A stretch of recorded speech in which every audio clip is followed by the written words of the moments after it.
매일 오전 11시 강한 녀석들이 옵니다. 안녕하세요. 권미란입니다. 코스피 2,500포인트를 앞두고 눈치 보기가 상당히 치열합니다. 업종 간의 키 맞추기, 짧은 순환매가 앞으로 당분간 이어질 가능성이 높겠다는 의견이 나오고 있는데요. 완벽한 추세 전환의 신호가 필요한데 아직 그게 나오지 않고 있습니다. 신한금융투자에서는 오늘 극단적인 불확실성 구간은 지났지만 경기 침체, 물가 등의 노이즈가 여전하다면서 앞으로 시장에 대한 전략으로 개별주 장세가 전개될 것에 대비하자는 의견을 제시했습니다.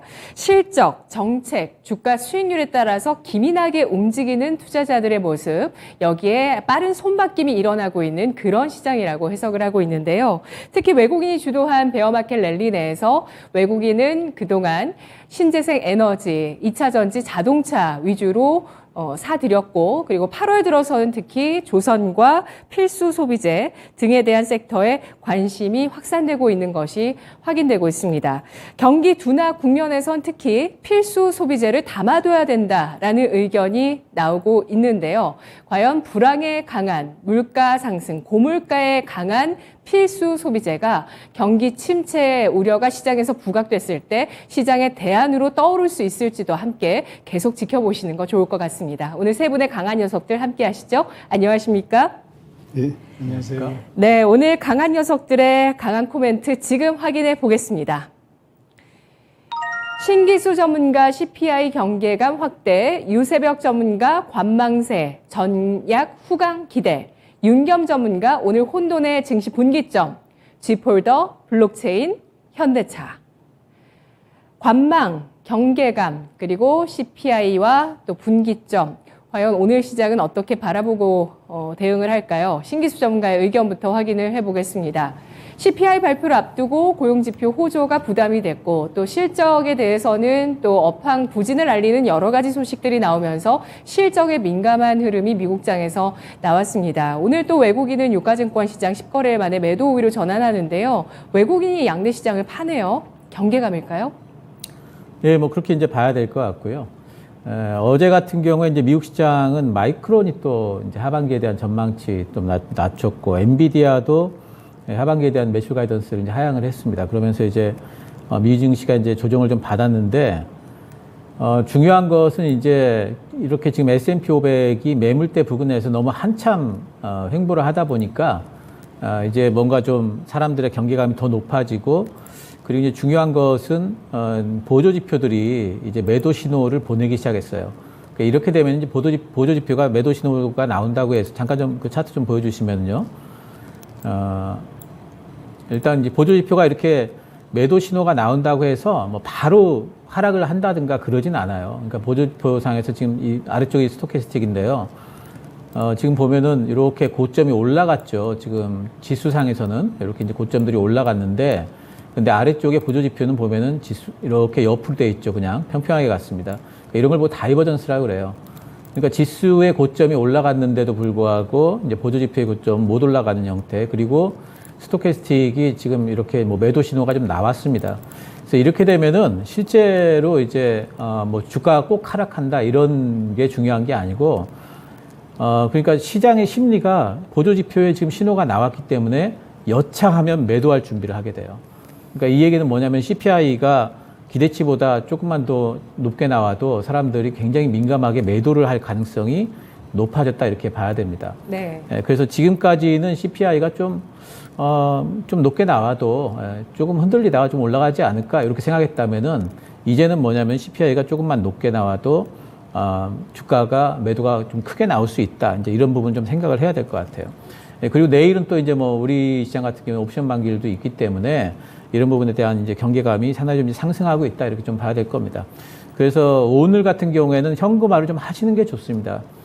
그리고 이제 인버스 전략 같은 것도 유효하고요. 이제 현금 비중도 좀 높이고 그리고 이제 뭐 인버스 뭐 이제 많이들 사시는 굿버스 이런 것들도 조금 사셔가지고 근데 샀는데 오늘 이제 CPI 발표가 뭐 지금 이제 CPI와 관련해가지고 이제 예상치가 CPI는 8.7 그리고 근원 CPI가 6.1 이렇게 돼 있는 것 같아요. 근데 이제 그것보다 좀 낮게 나오면서 시장이 오히려 환호를 하면서 올라가 버리면 어떡하냐 또 이제 이런 걱정들을 하시거든요. 그러면은 시장이 올라갈 때 매수하는 거는 얼마든지 할 수가 있어요. 기회를 얼마든지 잡을 수가 있습니다. 근데 네. 시장이 빠질 때 대응하는 거는 미리 대응 안 해놓으면은 정말 그 다음에 후발 대응을 하려면은 너무 힘들어지거든요. 그래서 지금 같은 경우에는 오히려 좀 뭔가 좀 한 발 후퇴 전략을 좀 리스크 관리를 우선시하는 그런 이제 전략이 좀 중요할 것 같고요. 오늘 보면 이제 한국하고 사우디하고 정상회담 관련해서 건설주들, 원전주들 이제 움직입니다. 이 부분은 이제 11월 달에 정상회담이기 때문에 조금 더 이제 움직이지 않을까 뭐 생각을 할 수가 있겠고요. 뭐 사우디 쪽에서 이름을 이제 확실하게 생각했는데 무슨 네옴시티인가요? 예. 예, 그 네옴시티 뭐 이제 한다고 하는데 그거 굉장히 좀 좋은 건 같아요. 예, 특히 이제 우리나라의 건설주들이 국내 부동산 관련해가지고 정부에서 계속해서 좀 발표를 늦추면서 모멘텀을 못 받았는데 이제 외국 쪽에서 모멘텀이 나오기 때문에 올라가는 부분은 뭐 긍정적이라고 보입니다. 그래서 11월 달이기 때문에 정상회담이 그전에는 모멘텀이 계속 살아있을 걸로 이제 보고 있고요. 원전도 마찬가지고요. 그리고 반도체가 지금 이제 뭐 하나의 계륵처럼 되어 있습니다. 상당히 이제 뭐 주가는 많이 빠져 있고 많은 부분이 반영은 돼 있다고 보이지만 계속해가지고 마이크론이라든가 이제 미국 쪽의 반도체 쪽이 뭐 하반기에 대한 이제 세트 수요 우려를 계속 부각시키고 있기 때문에 이 부분을 지금 당장에 뭐 저도 반도체를 좀 사자는 그런 입장이었지만은 계속해가지고 지금 이렇게 분위기 안 좋아지는데 고집을 부릴 수만은 없을 것 같아요. 그래서 지금 가지고 계신 부분들을 뭐 팔 필요는 없을 것 같아요. 왜냐하면 삼성전자가 다시 뭐 저점을 깨고 내려간다 이런 거는 아닌 것 같고요. 팔 필요는 없지만 그래도 적극적인 매수 부분은 조금 좀 늦춰야 되겠다. 그리고 매도도 지금 뭐 늦추면 되니까요. 지금 일단 홀드로 제가 이제 투자 의견을 좀 하향을 했습니다. 그리고 종목별로 반도체 쪽에 어제 원익 IPIS 같은 경우에는 굉장히 실적이 좀 안 나왔지만은 반도체 쪽에는 종목별로 실적의 사상 최대 실적 그리고 하반기까지도 실적이 좋아질 종목들이 많이 있습니다. 그래서 그런 종목들을 굳이 지금 매도를 할 필요는 없을 것 같고 저는 요번에 가령 이제 CPI 때문에 한번 흔들렸다가 반등이 나오게 된다면 오히려 반도체 쪽에 또 치고 올라올 가능성이 높습니다. 그래서 일단 홀드 의견으로 일단 의견은 좀 하향 조정하도록 하겠습니다. 2차 전지는 요즘에 셀 업체들의 이제 움직임들을 보게 되면은 상당히 좋습니다. 2차 전지 쪽에. 그래서 셀 업체들이 움직인다는 뜻은 그쪽에 이제 오늘은 뭐 물론 이제 빠지고 있지만은 요즘에 LG 에너지 솔루션이라든가 그리고 이제 삼성 SDI 같은 경우에도 흐름이 상승 흐름을 타고 있어요. 그래서 이쪽이 제 생각에는 이제 그 하반기 이제 추가 반등이 나올 적에 주도 섹터가 될 것 같고 그리고 이제 바이오 쪽도 제약 바이오도 인플레이션이라든가 금리 정책과 관련이 없는 이런 부분들이 오히려 좀 강점이 될 수가 있을 것 같고 또 학회 모멘텀이 있습니다. 그렇기 때문에 뭐 이제 하반기에도 보게 되면 이제 학회가 계속해가지고 지금 폐암학회가 이제 마감이 됐고요. 또 이제 그 미국 암학회 최장암 특별 컨퍼런스가 이제 9월 달에 있어요. 그리고 이제 3대 학회로 불리는 유럽 종양학회가 또 9월 달에 있습니다. 이제 그렇게 되면서 학회 모멘텀들이 있기 때문에 제약바이오 쪽도 뭐 적극적으로 들어갈 수가 있을 걸로 보입니다. 그리고 순환 섹터는 너무 많아서 제가 일부러 안 적었어요. 순환매 섹터들은 좀 단기적으로 계속해가지고 그쪽에서 뭐 실적 뭐 이제 그 수익률 게임을 좀 해낼 수 있지 않을까 이렇게 보고 있습니다. 네. 순환매는 워낙 빠르고 활발해서 그래서 뭐 소외됐던 그런 섹터까지 내다볼 수 있을 만큼 시장의 여유는 어느 정도는 생겼는데요. 다만 CPI 발표를 앞둔 경계감이 확산되고 있는 측면, 외국인의 양시장 매도로 질문을 드렸더니 미국장의 이 다이버전스 출현, 이게 만약에 악재가 나오면은 얼마든지 매도세가 가속화될 수 있는 신호이기 때문에 CPI가 시장의 악재가 될지 호재가 될지 잘 지켜보자는 의견이었습니다. 이걸 관망하면서 가장 유리한 전략은 현금화 전략이라고 제시를 하고 있고요. 혹은 곧버스 매수도 가능하다고 봅니다. 만약에 호재가 됐을 때는 따라가면 된다라는 의견을 제시를 해주셨는데요. 그리고 지금 말씀해 주신 관심 세 가지 섹터, 반도체, 2차 전지, 제약바이오, 이 가운데서 1순위로 보시는 건 제약바이오와 배터리 쪽이신 거죠? 네, 그렇습니다. 예, 반도체는 보유하신 분들은 보유 가능하다고 의견 제시합니다. 그리고 시장이 크게 하락했을 때 다시 바닥을 찍고 올라올 때는 반도체가 주도할 수 있다는 의견이었습니다. 우리 채팅창에서는 뭐 빙하가 빠르게 녹고 있다라는 소식을 좀 지크님께서 전해주셨고요. 시장에 대해서는 궁금하신 점 없으신지 여러분 의견 남겨주세요. 신기수 전문가가 오늘 한국과 사우디 정상회담 추진 관련해서 건설 원전 긍정적이라고 판단해 주셨는데요. 질문 드리겠습니다. 세계 최대 건설 프로젝트 중동 사우디아라비아의 네옴시티 650조 원 규모의 이 프로젝트를 바라보고 나는 지금 건설주를 투자할 것이다 라고 생각하시면 초록불이고요. 이거 언제 될지 모르는데 지금 그거 보고 투자하는 건 아닌 것 같다라고 생각하시면 빨간불 주시면 됩니다. 제가 예전에 강한 녀석들의 오프닝 때 희망 회로를 돌려볼까요? 라고 말씀드리면서 고유가 상반기에 이 유가 때문에 중동 쪽은 돈을 많이 벌었고 이제는 오일 시대를 접고 새로운 또 신재생 에너지, 친환경 시대로 가야 되기 때문에 이러한 경제 구조를 변화시키기 위해서 얼마나 중동 지역에서 많은 다양한 산업들에 관심을 갖고 있는지 전해드린 적이 있는데요. 역시 이 건설하면 또 한국 기업이다. 중동에서는 그런 이미지도 있거든요. 보시죠. 윤겸 전문가가 빨간불이신가요? 네, 노란불입니다. 노란불 주셨고요. 가끔 이렇게 빨강이 많이 섞인 노랑이 나옵니다. 노란불 주셨고요. 그리고 신기수 전문가가 초록불을 주셨는데요. 네옴시티 보면서 건설주 투자 시작하시겠어요? 예, 물론 이제 오늘 그 막 올라가는 현대건설 이런 종목들 따라잡기는 안 되겠죠. 안 되겠는데 저는 주로 이제 그 건자재 쪽을 더 많이 보고 있고요. 그 중소형 건설주들이 일종의 테마 형태로 움직일 걸로 봅니다. 그리고 이제 네옴시티 자체에서 실제로 우리가 거기 수주를 얼마나 할 수 있을까 이건 나중에 이제 그게 나와 봐야 아는 거고. 근데 중요한 것은 뭐냐면은 이제 그런 어떤 투자에 대한 기대감이 중요한 거죠. 그 주식은 기대감으로 움직이다가 오히려 정상회담이 딱 시작이 되면은 그러면 그 정상회담 부근에서는 주가가 또 이제 꺾일 수 있습니다. 하지만 그때 정상회담이 11월 달이기 때문에 그때까지는 계속해가지고 이런 테마적인 어떤 모멘텀이 붙을 걸로 보기 때문에 이쪽에 이제 투자 그러면 이제 단어가 이제 보통 투자 그러면은 바이앤홀딩이잖아요. 네. 그런 건 아니고 저는 트레이딩 형태로 접근을 하려고 합니다. 네, 트레이딩 형태로 건자재 쪽을 본다는 말씀은 건자재 쪽 봅니다. 우리 정책인 주택 공급 확대 정책과 또 연관해서 더 그쪽 모멘텀을 집중해 주시는 것 같아요. 그러면 좀 바꿔서 네옴시티 프로젝트의 그 수주를 우리나라 기업이 좀 많이 가져올까요? 저는 그 부분에 대해서는 이제 잘 모르겠고 그리고 관심이 없어요, 사실은. 관심 없으시죠? 예, 전 네옴시티는 건자재들이 움직이는데 하나의 그냥 방아쇠 역할만 해주면 되고, 네. 그리고 사우디 정상 만날 때까지 기대감을 살려주는 역할만 해주면 된다. 실제 거기서 수주가 얼마나 나오느냐 이런 것과 관계없이 정상회담 시작되면 건설주, 건자재들 다 또 무너집니다. 그렇기 때문에 그 전에 일단 테마주 형태로 트레이딩으로 접근을 하려고 합니다. 네, 알겠습니다. 트레이딩 관점에서 충분히 건설 건자재 쪽에 대한 관심을 높일 수 있는 시점이 왔다. 그 방아쇠로 네옴시티 프로젝트의 수주 가능성, 이것이 11월 지금 추진하고 있는 우리나라와 사우디아라비아 정상회담에서 좀 본격화되는지 아직 좀 시간이 남아있고요. 또 이야기 거리들이 될 수 있기 때문에 기대감 충분히 될 수 있다는 점 말씀해 주셨네요. 윤겸 전문가님, 최근에 우리나라가 큰 펀드를 많이 가져왔습니다. 방산 쪽에서도 그렇고 예상 밖의 현대로템, 그때 공략해 주셨던 현대로템도 굉장히 큰 수주를 가져왔었고요. 그리고 원전 같은 것도 수주 큰 건이 좀 기대가 되고 있는 상황인데 여기에 건설 쪽의 수주까지 더해질 수 있을까요? 네, 현재 정부가 윤 정부가 좀 지지율이 좀 안 좋습니다. 안타깝게도 지지율이 다시 좀 상승하길 바라면서 그래도 정부가 지금 진행한 이런 큰 그 국가적 프로젝트 비즈니스 국가 이제 협약에 의한 이런 수주 이런 부분은 상당히 잘 되고 있고 앞으로 전망도 좋다고 저는 보고 있고요.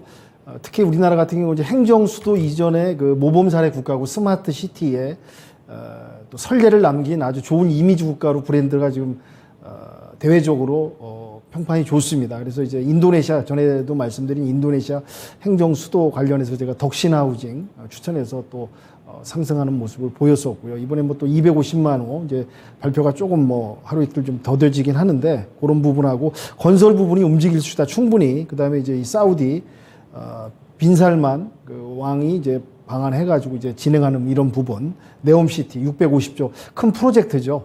이런 부분이 이제 충분히 전망과 시장성, 주가 상승의 모멘텀이 있다고 좀 보고 있고요. 단지 이제 이번 주가 CPI 발표, 오늘 또 발표 이런 부분이 있으니까 뭐 하루 이틀 좀 쉬어가면서 관망하면서 좀 공략해도 또 트레이딩 전략도 저도 긍정적으로 생각하고요. 충분히 공략해서 수익을 낼 수 있는 섹터 종목이고 관심 종목이라는 말씀 드리도록 하겠습니다. 네. 정부가 과연 이걸 성사시켜줄 수 있을지 지켜보시죠. 7월에 윤석열 대통령이 국토부 쪽으로 제2의 중동붐을 일으키기 위해서 정부의 대책 마련이 필요하다는 그런 요구도 했습니다. 그러면서 지금 단독 보도로 11월에 이 사우디아라비아 정상회담 일정이 있다는 단독 보도가 나온 건데요. 1차로 2025년 그리고 완공 2030년 목표로 하고 있는 네옴시티 관련한 건설 붐이 일어날 수 있을지 주목되고 있는 상황입니다. 첫 번째 코멘트 알아봤고요. 이어서 두 번째 코멘트 보시죠. 오늘 두 번째 코멘트는 윤겸 전문가, 혼돈의 증시 분기점, 지폴더, 블록체인, 현대차입니다.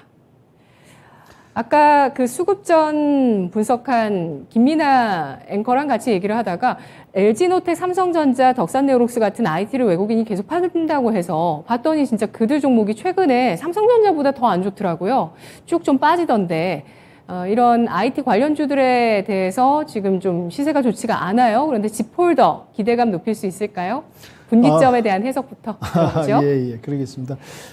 오늘 제가 코멘트로 좀 오늘은 좀 혼돈스럽다라는 말씀드리고 다들 지금 뭐 좀 숨죽여서 지켜보실 거예요. 오늘 저녁 이제 CPI 발표가 어떻게 나올 것인지 뭐 예상치는 조금 그래도 좀 좋아지는 그런 지표가 나올 것이라고 좀 기대감도 있지만은 또 이 뚜껑은 까봐야죠. 어떻게 또 지표가 어떻게 튈지는 아무도 모르니까 지표가 안 좋게 나오면은 좀 하방으로 좀 어느 정도 일정 기간, 일정 그 텀을 갖다 곤두박질 칠 거라고 예상되고, 좋게 나오면 또 거기에 맞춰서 시장이 움직이지 않을까. 그래서 하여튼 오늘은 지켜보고 이번 주는 방향을 잡아가는, 좀 쉬어가는 그런 관망장이다. 모든 분들이 알고 계실 것 같습니다. 그렇게 풀어가시면 어떨까 생각되고, 오늘 좀 관심 섹터는 제트폴더, 블록체인, 현대차 관련해서 좀 말씀을 드리려고 합니다. 그래서 미증시 같은 경우는 인비디아 실적이 좀 반도체가 실적이 예상보다 좀 안 좋았습니다. 그로 인해서 좀 반도체가 좀 약세면서 하반기 반도체주 관련 섹터 그런 부분이 종목들이 좀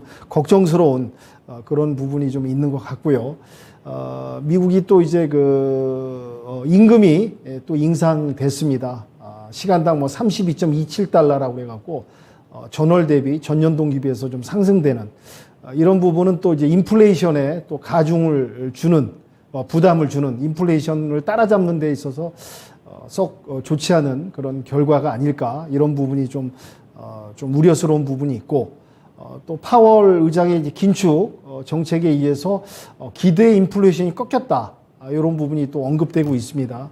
이런 부분 정점을 찍고 또 기대 인플레이션이 더 이상은 상승하지 않는 이런 부분이 좀 임금하고 기대 인플레이션하고 이제 대립되는 양면성의 그래서 좀 혼란스러운 그런 부분이다. 그래서 오늘 저녁까지 이제 CPI 발표까지 겹치다 보니까 제가 표현을 좀 혼돈스럽다, 좀 갈피를 잡기 좀 어렵다라는 표현을 좀 했습니다. 거기에 또 유럽 경기가 좀 둔화되고 있습니다. 뭐 금리 인상도 했고 여러 가지 뭐 원자재 지금 러시아하고 지금 이런 EU 간의 대립, 푸틴의 지금 뭐 그 원자재 갖고 흔드는 카드 강경 체계에서 좀 EU가 지금 수세에 몰리면서 지금 유럽도 좀 복잡한 국면에 지금 접어들었다. 그러다 보면 우리 아시아, 특히 우리나라 같은 경우 또 유럽을 상대로 수출을 또 많이 하는데 아시아 국가들이 수출하는데 또 어려움이 있다. 이 부분이 이제 세계 경제하고 증시에 맞물려서 결코 좋지 않은, 그러니까 좀 또 이제 약간의 지금 한 달은 좀 상승세로 달려왔는데 혼돈의 지금 모습이 또 요 며칠 사이에 연출되고 있다.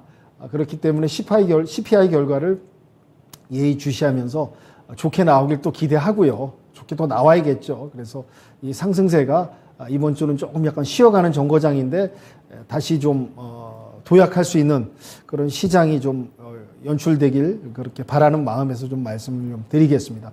그다음에 이제 우리 국내 증시로 돌아와서 팬데믹이 지금 뭐 꺾이질 않습니다. 15만 명대까지 또 나오고 있다 보니까 이게 참 증시에 또 이제 관심 관련 종목들은 또 기대할 수 있는 부분이 있고, 또 증시에는 또 부담이 줄 수 있지 않을까, 또 자영업들의 또 어려움이 또 연출되지 않을까 하는 이런 우려스러운 부분도 없지 않아 있습니다. 요것도 이제 관련돼서 좀 지켜봐야 될 것 같고요.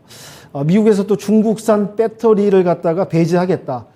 아시다시피 이제 전기차 수요가 지금 미국에 급증하고 많습니다. 수요는 많은데 미중 갈등, 무역 갈등으로 인해 갖고 이제 전기차 수요에 대한 그 중국산 배터리를 갖다 지원을 갖다 뭐 끊겠다는, 줄이겠다는 이런 부분 때문에 좀 미 자동차 업계는 또 약간 또 혼란스러운 그런 부분이 있겠죠. 지금 우리는 또 이거에 관련해서 좀 반대급부로 수혜를 받을 수 있는 종목들을 좀 봐야 되지 않을까. 그래서 대표주인 LG 엔솔하고 포스코 케미칼 이런 종목들이 갖다가 좀 지켜보고, 요 관련주 또 종목들이 어떻게 움직일 건지 예의 있게 좀 봐야 될 것 같습니다. 그리고 이제 뉴스에 언급됐는데 빌 게이츠가 방한을 한다고 하네요. 코로나19 관련해서 국제 공조 연설을 하겠다라는 발표가 나왔습니다. 그래서 또 관련주, 이 팬데믹이 시즌 2입니다. 이게 또 쉽사리 꺾이지 않고, 이게 이러다가 뭐 전 국민이 한 70~80%가 다 걸리는 게 아닌가라는 예상도 조심스럽게 해봅니다. 또 국제적으로 원숭이 두창 말씀드린 대로 변종 50개 바이러스가 또 혼재되어 있고, 또 숨어있는 예비 환자들도 뭐 어마어마할 것 같습니다. 그래서 이런 원숭이 두창 관련주도 좀 지켜봐야 될 것 같고요. 그리고 방금 전에 언급이 됐습니다. 사우디 국왕이 11월에 방한해서 네옴시티 뭐 650조 관련해서 지금 뭐 어마어마한 프로젝트를 정부가 진행하는데, 이 부분은 꼭 성사가 돼서 정부가 좀 이런 지지율에서 좀 반등을 하고, 이 부분이 증시에 관련 건설주들이 그동안 좀 뭐 부침이 있고 좀 지지부진하고 많이 하락을 했는데, 건설주 부분들이 250만 원 건설과 맞물려서 좀 활력을 좀 얻는 그런 시장이 좀 돌아왔으면 하는 바람입니다. 그리고 이제 증시 변수로는 지금 계속 중국과 대만이 갈등으로 인해 가지고 또 바이든이 좀 경고를 했습니다. 중국에 한마디로 나대지 말고 까불지 마라 라고 크게 경고를 했습니다. 이 부분이 또 미중 갈등, 무역 갈등까지 좀 혼재돼서 이것도 좀 변수가 썩 좋지 않은 그런 시장으로 흘러가고 있는데, 여기에 또 뭐 반대급부로 말씀드린 대로 여러 가지 미중 갈등에 의해서 우리나라 또 뭐 배터리주 관련도도 봐야 되고요. 여기에 이제 또 연결돼서 좀 봐야 될 방산주도 또 계속 같이 봐야 되겠고요. 뭔가 악재가 터지면은 또 증시에 부담주 주지만은 또 플러스 관련주들을 좀 유심히 봐야겠다라는 생각이 좀 듭니다. 그리고 오늘 제가 봤던 이제 관심 섹터로는 현대차가 포티투탓이라는 기업을 이제 관련 인수했다는 부분에 있어서 관련주들 LIG 넥스원, LIG 넥스원, 그 다음에 팅크웨어 이런 관련주를 좀 보고 있습니다. 그 다음에 이제 제트폴더가 이제 또 신제품이 나오면서 제트폴더 상용화 부분을 시장을 갖다가 좀 확보하기 위해서 신호탄을 쐈습니다. 그래서 관련주인 PI 첨단소재, BH, 세경 하이테크 이런 종목들을 좀 보고 있습니다. 여러분도 유심히 보시면서 분석하시길 부탁을 좀 드리고요. 또 이제 블록체인 관련해서 좀 움직임이 없지 않아 좀 있습니다. 그래서 이제 생태계를 좀 확장한다. 그래서 독자 메인넷이 좀 공개됐는데요. 관련주로 가지고 컴투스 홀딩스, 위메이드 맥스 이런 관련된 종목들을 좀 유심히 좀 보시면서 시장 대응하시면은 도움이 되지 않을까 해서 이렇게 코멘트하고 섹터라든지 증시 상황에 대해서 말씀드리고 마무리 짓도록 하겠습니다. 네. 네, 현대차가 자율주행 스타트업 포티투닷에 대해서 주당 12만 9천 원에 인수를 했습니다. 이런 소식들로 인해서 팅크웨어 또 스틱 인베스트먼트 등이 또 부각이 되고 있는 상황이고요. 빌 게이츠가 또 우리나라를 방문한다는 소식이 있네요. 16일입니다. 우리 시간으로 16일에 다음 주에 빌 게이츠가 국회를 방문하고 국회에서 코로나19와 관련한 국제공조에 대해서 또 연설을 한 이후에 또 국내 기업인들과의 만남이 있을지도 주목이 되고 있는 상황인데요. 그렇다면 오늘 또 질문 드려보겠습니다. 자, 지금 분기점에 놓여 있는 주식시장. 과연 CPI 발표가 어떻게 나오는지를 우리가 봐야 되는 것이고요. 그리고 호재일지 악재일지에 따라서 시장 분위기는 좀 달라질 수 있는데요. 두 분께 질문 드리겠습니다. 서머랠리 아직 끝나지 않았다. 초록불. CPI 발표 이후에 시장이 주춤해질 수도 있다. 빨간불입니다.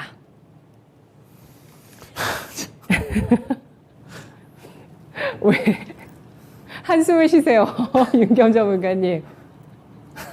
너무 알쏭달쏭한 어려운 질문을 주셨습니다. 아마 근데 시청자분들 궁금하시지 않을까 예, 싶어요. 그렇죠. 예. 저희가 최대한 해안을 짜내서 눈치보기 서머랠리 이걸 저희가 그동안 쭉 말씀을 해드렸는데 8월장을 넘어서 그래도 9월장까지 좀 반등을 시도하지 않겠냐 이런 시각들도 증권사에서 많이 나왔고요. 9월 이후에는 3분기 실적 발표 시즌에 진입하게 되면서 또 이게 하나의 관문이 될 것이다. 그리고 정치제어긴 계절이 다가온다라는 점에서 4분기에는 또 뭐 경기 침체라든지 뭐 여러 가지 이슈들이 나올 수 있지만 그래도 3분기, 이 3분기를 좀 우리가 귀중하게 보내야 되는데 서머랠리 끝나지 않았다는 시그널을 보내주실지 아니면 CPI 발표 이후에 시장이 주춤해질 가능성을 보실지 두 분 모두 초록불이신데요. 신기수 전문가님. 네, 저는 먼저 계속해가지고 이제 말씀드렸습니다만은 CPI 때 CPI가 가령 더 높게 나와서 예상치보다 시장이 한번 흔들린다 할지라도 바로 반등이 나올 걸로 보고 있고요. 그 근거는 뭐냐면은 지금 에너지가, 곡물가, 원자재가 다 빠졌기 때문에 인플레이션 정점이라고 봅니다, 저는. 예, 그래서 인플레이션 정점이라면은 이제 금리 인상 속도가 완화되는 부분에 대한 기대감은 살아날 수밖에 없는 거고, 그래서 뭐 기대치보다 CPI가 좀 높게 나왔을 경우에 흔들림은 있겠습니다만은 바로 반등이 나올 걸로 보고요. 그리고 금리 정책에 있어가지고 지금 시장이 제일 모든 걸 다 마지막에 어디로 골인시키냐면 금리 쪽으로 골인시키거든요. 네. 근데 금리 정책이라는 것을 아무리 생각을 해봐도 9월 달에 0.75를 한다 쳐도 그 이후에는 또 0.5, 0.25 줄어들면 줄어들었지 0.75, 0.75 계속 갈 수는 없어요. 네, 그렇기 때문에 금리 부분에 있어가지고 이제 정책이 뭐 결국에는 이제 소강 상태로 가게 된다면은 시장은 다시 또 반등 나오고 또 뭐 짧은 상승 나오다가 또 짧은 하락 나오다가 이런 식으로 이제 움직일 걸로 보고 있기 때문에 네. 지금까지처럼 추세적인 하락은 일단락은 좀 됐다고 보고 있고요. 그래서 빠지면은 반등이 나온다 하는 이제 그런 입장에서 초록불을 눌렀습니다. 네, 시장의 가장 민감한 변수, 물가와 긴축이라는 이 두 가지 변수가 정점을 쳤다는 그 시각을 계속 이어가도 된다는 의견입니다. 서머랠리 그리고 5종 증시 악재 가운데서 두 가지가 해소되면서 오고 있다고 주장을 해주셨던 윤겸 전문가 계속 이어진다고 예상하시네요. 네, 이제 뭐 메가톤급 대형 악재는 뭐 시장에 다 이미 반영이 됐고요. 제가 방송 시간에 누누이 말씀드렸지만은 이제 미 정부하고 연준과 그 3인방의 그 각고의 노력, 또 민주당의 협조 이런 부분 때문에 주요 법안도 다 통과가 됐고요. 어쨌든 중간 선거까지 이 시장을 갖다가 잘 유지하면서 끌고 가고 노력을 할 겁니다. 각자의 또 임무 역할, 업적이 있기 때문에 거기에 따라서 또 시장은 이제 더 이상은 이제 뭐 싫은 소리, 나쁜 소식을 원치도 않고요. 웬만한 또 악재는 내성과 맷집이 있기 때문에 그다지 개의치 않을 거라고 저도 보고 있습니다. 그래서 썸머랠리는 아직은 남아있고 CPI 결과도 저는 조심스럽게 나쁘게 나오진 않을 것이다. 정점과 말씀하신 대로 이제 물가 부분하고 원자재 부분이 어느 정도는 안정이 됐고 달러 강세도 조금 이제 누그러졌고요. 그래서 이제 뭐 지금 둘러봐도 그다지 크게 걱정되는 큰 악재는 없습니다. 그리고 웬만한 악재는 또 시장이 또 반응과 흔들리지도 않는 그런 모양새고요. 그래서 아마 CPI 결과가 나쁘진 않게 나올 것이라고 예상을 하고 썸머랠리는 좀 더 달려볼 여지가 있고 11월까지는 이렇게 해서 점진적으로 우상향하면서 단계적으로 조금씩은 전진하지 않을까 그렇게 조심스럽게 예상이 되고 있습니다. 네, 알겠습니다. 막연한 낙관은 아니더라도 긍정의 관점에서 지금 시장 볼 수 있는 서머랠리의 여건들 형성되어 있습니다. 오늘 마지막 강한 코멘트 확인해 볼게요. 유세벽 전문가의 의견인데요. 관망세, 전약 후강을 기대한다. 오늘 이 의견 유세벽 전문가 전화 연결해서 들어보도록 하겠습니다. 전문가님 안녕하세요. 네, 안녕하세요. 네, CPI 발표 이제 내일 우리 시장에 반영이 되는데 그를 앞두고 오늘 전약 후강 장세 예상하시네요? 네, 어저께도 그랬고 그저께도 그랬고 전약 후강으로 좀 시장이 버텨줬다라는 점을 제 개인적인 바람을 좀 담아서 이렇게 좀 써봤습니다. 네, 어쨌든 이제 글로벌 증시 같은 경우에는 오늘 밤에 있을 뭐 CPI 지수에 민감하게 반응을 하면서 하락 마감을 했는데 지난달보다 낮아질 것이라고 예상은 하고 있지만 낮아진다라고 해도 상당히 높은 수준이라서 이 점이 단기적으로 좀 부담으로 작용을 하고 있지 않나라고 생각을 하고 있습니다. 결국 그 월요일 날 말씀을 드렸다시피 관망세를 유지할 것이다 라고 좀 말씀을 드렸었는데 좀 이렇게 횡보하는 장세라고 좀 예상을 했는데 그런 흐름들이 어저께랑 그저께는 좀 괜찮았었다라고 했고 괜찮았었는데 오늘 또한 좀 그런 흐름들을 보여줬으면 좋겠다라고 말씀을 드리고 싶고요. 근데 좀 여전히 투심은 좀 불안한 상황입니다. 하지만 이제 최근에 코스피에서 외국인들의 매수세가 계속되고 있고 그리고 환율 또한 조금 다소 하락을 멈춘 상황이라서 아이러니하게 움직이고 있는 상황입니다. 그래서 외국인들의 수급을 좀 기대해보자라고 말씀을 드리고 싶고요. 미국 S&P 500이나 아니면은 환율로 인한 기업 실적이 괜찮은 상태라서 이 원달러 환율 1,300원에서 1,200원대 이렇게 떨어진다라면 외국인들 유입이 보다 늘어날 것이라고 예상을 하고 있고 반도체 업체 같은 경우에는 마이크론 같은 경우에도 이번에 가이던스에서 실적 하향 조정을 했기 때문에 이런 부분들이 아무래도 좀 문제를 일으키고 있습니다. 오늘 같은 경우에도 반도체 주가들이 좀 힘들어 보이는데 저는 장기적으로 봤었을 때는 지금 조금씩 담아가도 괜찮지 않을까라고 생각을 하고 있어요. 네, 과도하다라고 좀 생각을 하고 있습니다. 뭐 주성 엔지니어링이라던가 아니면은 뭐 다른 기타 종목들이 굉장히 많이 눈에 들어오고 있습니다. 그래서 이런 부분들을 좀 참고를 하셨으면 좋겠고 반도체는 어쨌든 갑니다. 근데 그 사이클이 언제냐라고 했었을 때 저는 지금은 조금씩 분할 매수로 접근을 해도 되는 구간이라고 좀 보고 있고 그리고 이제 미국과 중국 간의 패권 다툼 이런 부분들은 누구나 알고 있죠. 계속돼 오고 있고 뭐 하루 이틀 얘기가 아니라고 생각을 하고 있습니다. 근데 이제 주목을 해봐야 되는 거는 뭐 신재생이라던가 아니면 방산 뭐 이쪽도 계속 눈을 둬야 되고 2차 전지도 눈을 둬야 되는데 결국은 인플레이션 감축 법안이 통과가 되죠. 이제 그러면은 수혜 산업인 헬스케어라던가 전기차 그리고 친환경 섹터 지속적으로 주목을 봐야 되는 거고 그리고 바이오가 가면은 IT가 약하다라는 이런 시장의 이분법적인 논리가 있습니다. 근데 바이오도 봐야 되겠고 제약 IT 쪽도 봐야 된다라고 저는 생각을 하고 있습니다. 그래서 제약 바이오 관련해서는 뭐 삼성 바이오로직스라던가 아니면은 셀트리온 지금 굉장히 강한 흐름들을 보여주고 있는데 저는 이 단기적으로 분할해서 이렇게 잡아가는 것도 나쁘지 않을 것 같다. 왜냐면은 아무리 그 인플레가 심하고 뭐 이렇게 경기가 수축되고 뭐 이렇게 침체가 된다라고 하더라도 약은 쓰일 수밖에 없거든요. 네, 이런 부분들 그리고 IT 같은 경우에도 저는 장기적인 측면으로 봤었을 때 계속적으로 가야 되는 산업이라고 보고 있습니다. 바이오 중에서는 어떤 종목 보실까요? 삼성바이오로직스, 셀트리온 이쪽을 보실까요? 네, 항상 제가 제약바이오는 투자할 때 그 뭐라 그래야 되지? 좀 많은 부분들을 봐야 됩니다. 파이프라인이라던가 아니면은 뭐 리포트라던가 그 신약 뭐 이런 임상이 어떻게 되는지 체크할 것들이 너무 많아요. 그래서 이런 부분들은 좀 조심을 해야 되는데 대표적으로는 삼성바이오로직스 뭐 지난달부터 말씀을 했을 것 같아요. 제약바이오는 제가 사실 잘 보진 않는 섹터긴 하지만 그럼에도 이 추세를 전환을 했다라고 하면서 관심 있게 보자 제가 진입은 못했지만 관심 있게 보자라고 했는데 어느새 90만 원까지 회복을 했고 지금 더 나아가고 있습니다. 그리고 셀트리온이 추세적으로 지금 전환을 했습니다. 그러면은 이 부분도 좀 계속적으로 봐야 되지 않을까라고 보고 있습니다. 알겠습니다. 유수백 전문가 잠시 후에 또 전화 연결해서 종목 전략 들어보도록 하겠습니다. 네, 유수백 전문가는 유독 바이오주에 대해서는 긍정적이고 관심은 있지만 사실 접근은 안 하고 있다고 얘기를 해주시는데 혹시 두 분 가운데서 대형주, 바이오주를 어떤 쪽 위주로 볼지에 대해서 좀 기준을 잡아 주실까요? 셀트리온, 삼성바이오로직스 진입 시기 노리시는 분 있으신가요? 없으시고요.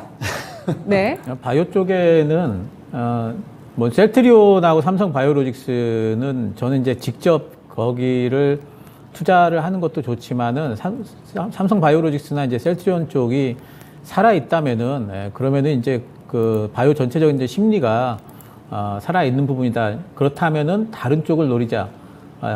중소형 바이오주를 노리는 게 유리하다 이렇게 생각을 하고 있고요. 네. 중소형 바이오주들의 그러면 선택 기준은 뭐냐? 학회다 이렇게 보고 있습니다. 그래서 예. 하반기에 학회들이 있고 내년 상반기에도 또 학회들은 계속 있기 때문에 그런 학회 모멘텀을 이제 노릴 때가 됐다 이렇게 보고 있습니다.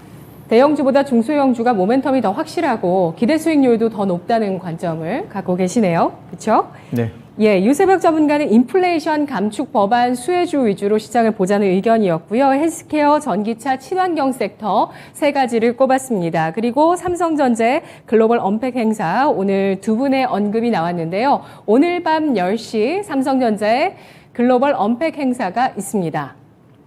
하반기 주요 스마트폰 제조사들의 이런 신제품 출시 관련주의 모멘텀 된다고 보시면 초록불, 모멘텀은 약할 것 같다고 보시면 빨간불입니다. 하반기 스마트폰 신제품 발표가 쭉 예정이 되어 있고 이걸 좀 주목하는 의견들이 있었는데요.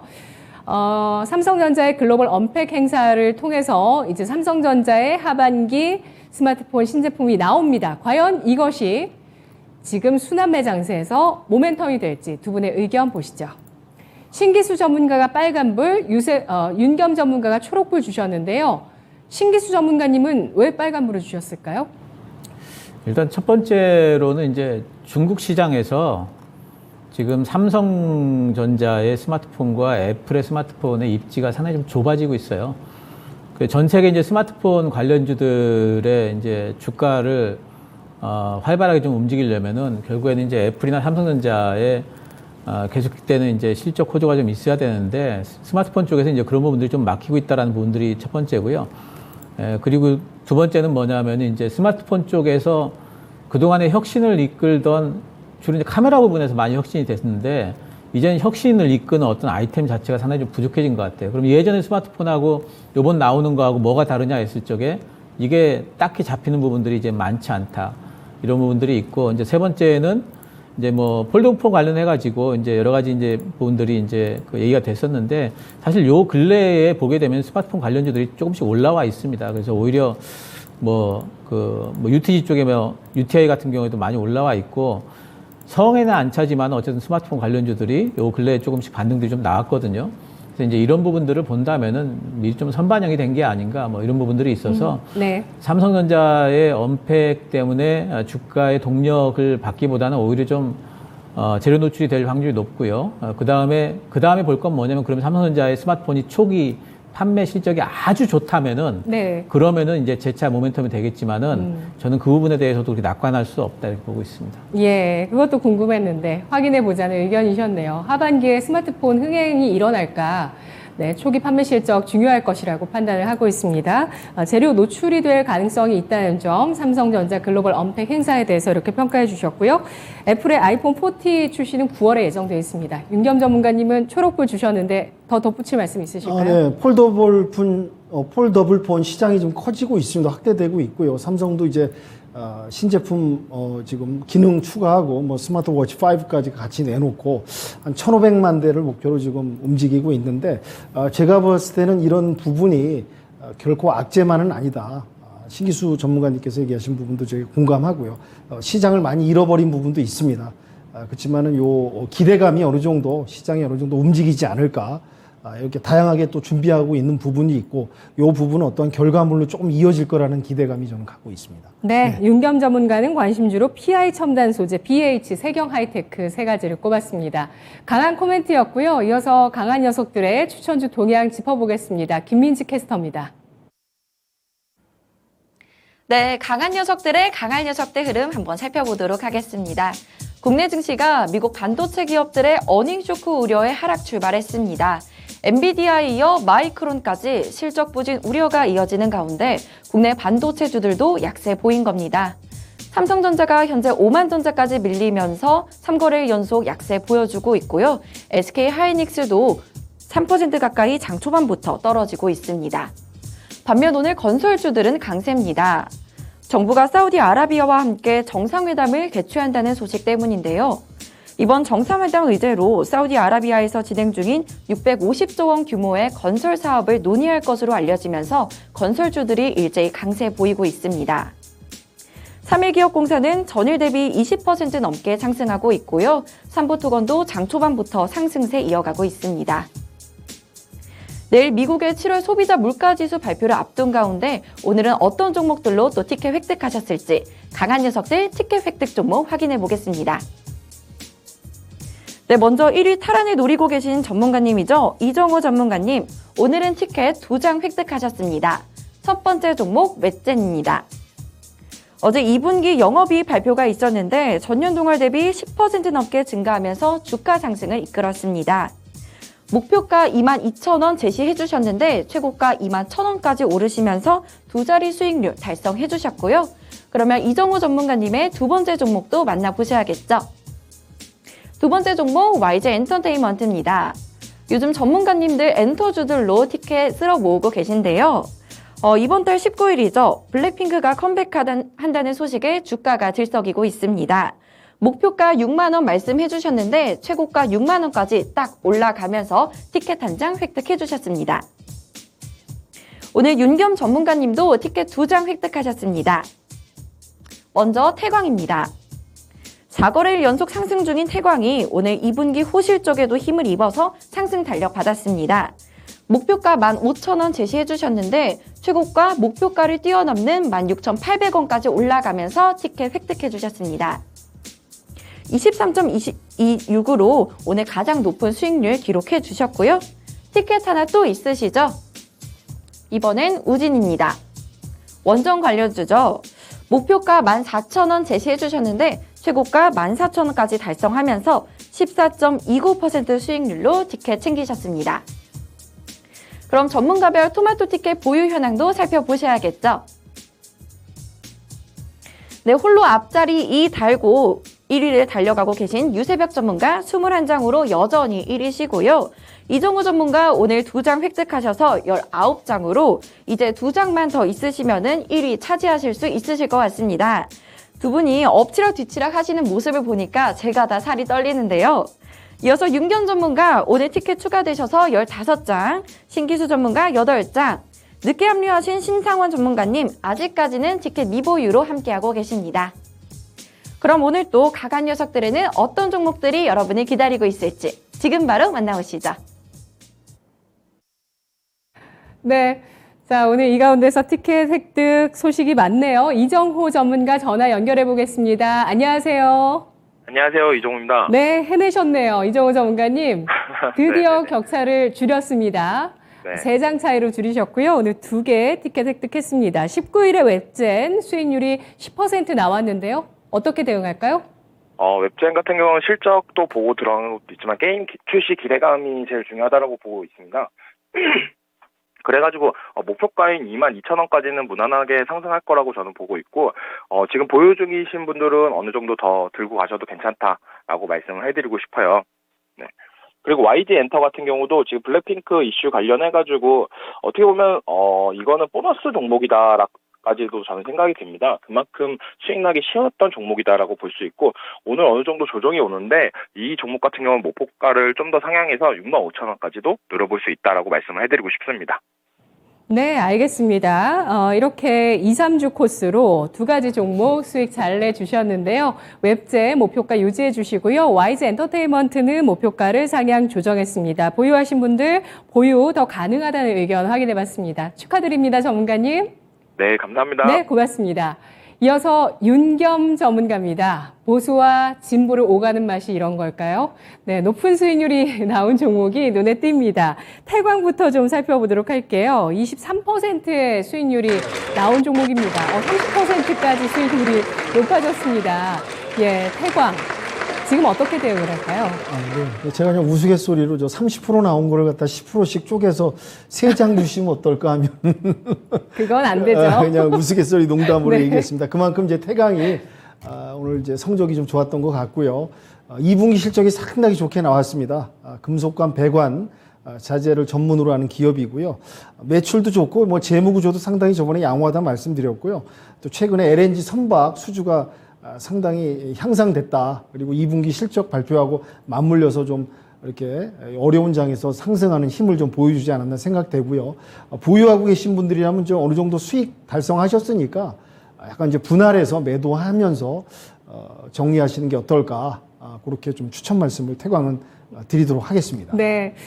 아, 은근히 윤겸 전문가의 종목이 저렇게 가파른 상승을 보여주는 경우들이 있어서 근데 뭐 모든 종목이 다 그런 건 아니지만 그런 종목들이 나와서 과연 그런 또 예비 종목이 어떤 게 있을지 주목되는데 다음은 우진입니다. 네. 네네. 우진은 이제 전 시간에도 말씀드렸지만 정부가 원전 비중을 30% 명문화하겠다라는 발표도 했고요.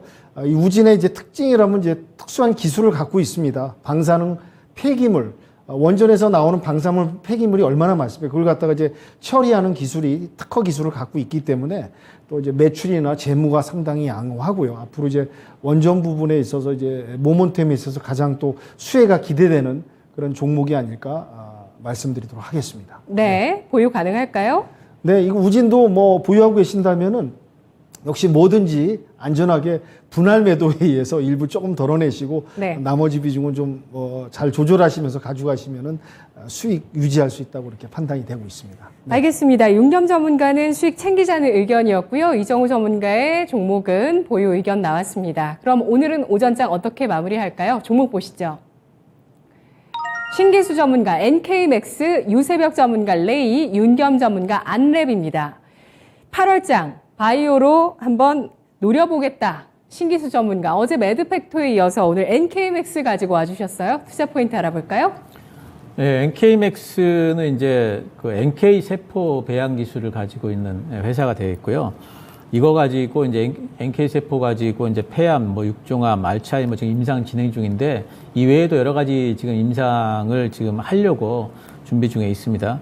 이 회사가 가진 기술이 어느 정도냐면 이제 혈액 100ml에서 15만 도즈 슈퍼 NK를 배양하는 기술을 갖고 있습니다. 그러니까 NK 세포 기술이라는 것은 자기 몸에 있는 NK 세포를 배양을 해가지고 그걸 가지고 치료하는 건데 그 배양한 걸 보고 이제 슈퍼 NK라고 그래요.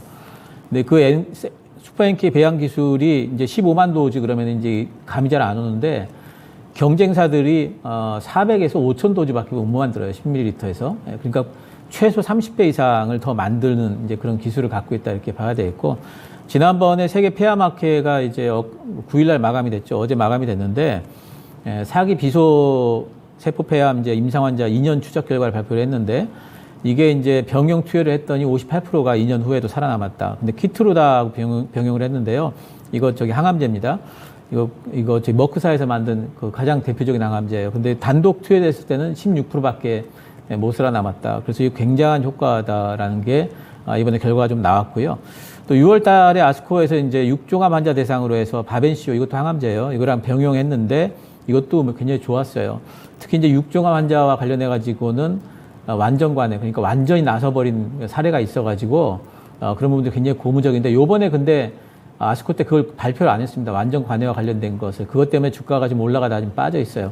근데 그걸 언제 발표할 거냐면 올해 말에 이제 발표를 할 예정이고요.